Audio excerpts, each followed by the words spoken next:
Anubhav! Oh, Mummy. Why did you leave investment banking? Sorry, Mummy, sorry. Ladies and gentlemen, it's the moment of truth.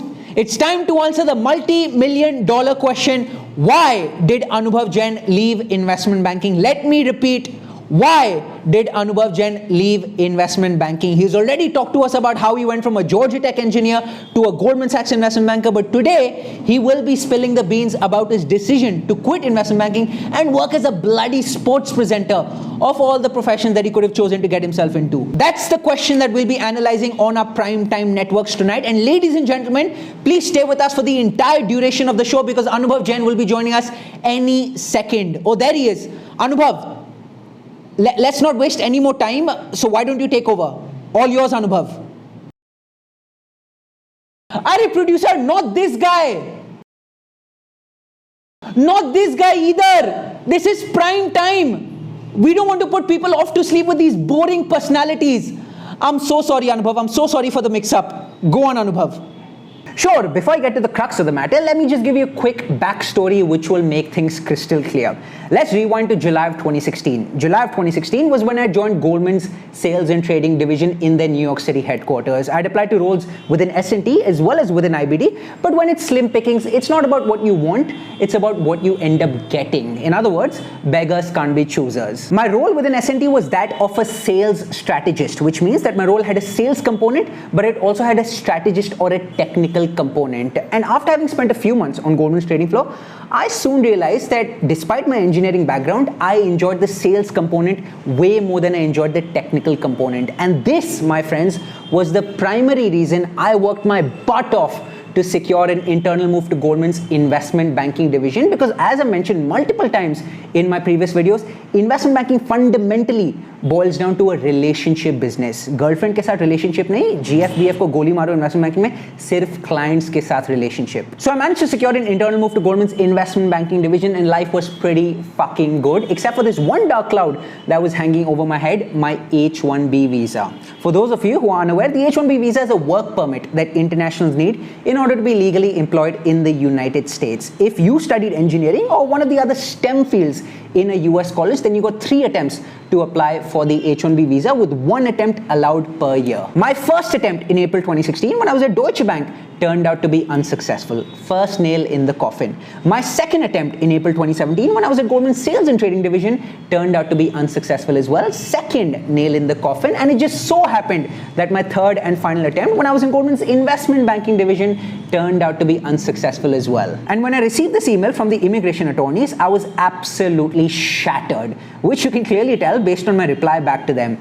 Currently digesting this development and the implications it will have. So following this development, the most obvious option for me was to speak with HR and with my manager regarding moving to a different Goldman Sachs office. But it's not as simple as it sounds. For example, you may want to move to the London office because you think that you'll be living the fucking dream working at Goldman Sachs London during the week and then dressing like an absolute rock star to watch Manchester United play during the weekend in Manchester. Sounds like the ideal life, doesn't it? Well, the harsh reality is that it's not you who gets to make the final call, it's the firm. And so if the firm feels that one of the offices in Brazil or one of the offices in India is more in need of an analyst, the firm will relocate you to one of those offices. So for the next few days, I thought long and hard about how I want to approach this conversation with HR and with my manager. Then one day, while I was on the treadmill at the gym, I asked myself, you're losing so much sleep over this H-1B setback and trying to decide what the best path forward is in your investment banking career, but are you sure you actually want to continue doing investment banking? Could I actually view this setback as an opportunity instead?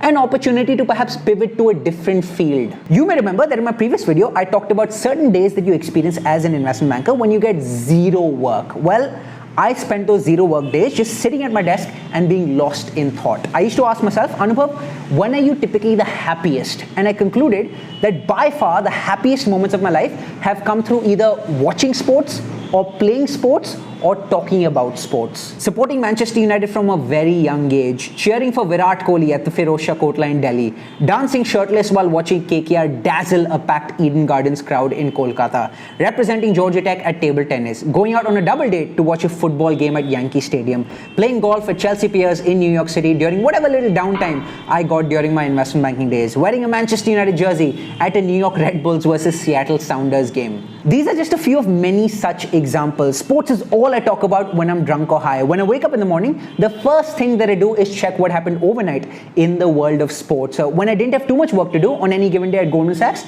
I used to spend hours at the desk just reading sports articles. It's not that I didn't enjoy banking. There were lots of aspects of banking that I really enjoyed, but there were also lots of aspects that I found extremely agonizing. In other words, the highs were very high, but the lows were also very low. And despite the fact that I was actually doing really well at Goldman Sachs, I just felt that while I could make a career in investment banking, it wasn't really my calling. I asked myself that if I were to quit investment banking, what would I miss about it? Not the Excel and the PowerPoint bullshit. I'd miss the cocaine, of course. Just kidding. I'd miss the chats or the conversations with existing clients, with prospective clients, with your fellow analysts, with associates, VPs, MDs, partners. Why? Because I am a conversation junkie. I get a high from conversation. I get a kick out of conversations. And so I thought, why not use my skills as a good conversationalist and satisfy the conversation junkie in me to talk about sports, which is my primary passion, instead of talking about finance, which does interest me, but nowhere close to how much sports interests me. In other words, combine my primary strength as a conversationalist with my primary interest, which is sports. And so as you can tell from the goodbye email I sent to my Goldman colleagues, I decided to trust my gut and move back to India. I had absolutely no idea about how I would break into the sports media industry, but I believed that things would work out. And a lot of that belief and confidence came from everything that Goldman Sachs taught me during those 2 very rewarding years that I spent at the firm. The first thing that I heard when I came back to India,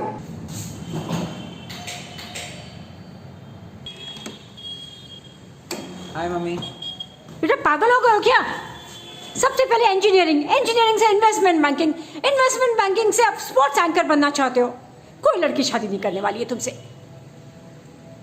I won't go into the details about everything that I did and everything that happened between the time that I came back to India in July of 2018 and the start of my ICC Cricket World Cup 2019 internship with ESPN Cricinfo in May 2019. But what I will say is that that period between July 2018 and May 2019 was probably one of the hardest, the toughest, the scariest periods of my life. And if you guys want me to create a separate video on how I eventually managed to make the drastic pivot from investment banking to becoming an ICC Cricket World Cup 2019 presenter at ESPN Cricinfo, then please do let me know in the comment section below. Fast forward to today, I'm working as a principal presenter or a lead anchor at a sports media startup. I'm earning a very small fraction of what I was earning at Goldman Sachs, but I can tell you hand on heart that I feel a lot more fulfilled on a day-to-day basis. Does it feel like paradise every single day? Of course not. And I've spoken about some of the frustrations that I experience in this video of mine, but what I can confidently tell you is that while the highs may be high and the lows may be low, the highs are substantially higher than the lows are low. In other words, this feels a lot more like play to me than like work. And so what I would suggest to you based on whatever little experience that I have is that try figuring out what are you a natural at? What do you naturally tend to gravitate towards? What seems like play to you that might seem like work to someone else? What wakes you up in the morning with a spring in your stride? What aligns most with your very unique set of skills, strengths, and interests? And please don't think of this as advice because I haven't yet figured it out. I'm still in the process of figuring it out, just like you guys are. In fact, I feel that a lot of our idols and the people that we look up to are still figuring it out. No one is 100% sorted or has it completely figured out. But what I will tell you is that I definitely have more answers now than I did about 2 or 3 years back. And most importantly, I have the belief that the dots will connect looking forward. And God forbid, if they don't, it'll make for a great fucking story at least, won't it? Got a 6-year-old, trying to keep him warm, trying to keep out the cold when he looks in the